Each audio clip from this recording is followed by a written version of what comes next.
భార్గవి ఏం చేస్తున్నావే? ఏంటి స్పెషల్? ఏం స్పెషలా ఏం చట్నీ చేస్తున్నావు? అంతా చూద్దురా. నీకు ఇష్టమైన చట్నీ బావా. ఏం చట్నీ నువ్వు చెప్పుకో. ఏంటిది గోరింటాకా? గోంగూర చట్నీనా అంటావేమో అనుకున్నా. ఇంత తొందరగా ఎట్లా గుర్తుపట్టినావు గోరింటాకని? వాసన వస్తుంది కదా.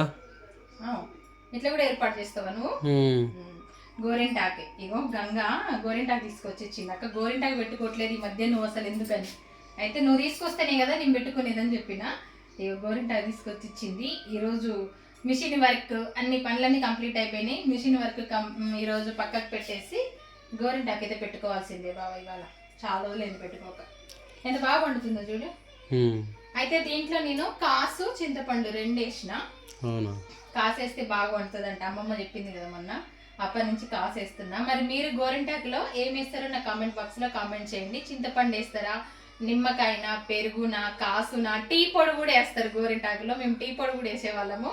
ప్రజెంట్ అయితే నేను కాసు చింతపండు రెండు వేసి మిక్సీ పట్టిన. ఓకే మరి బాయ్.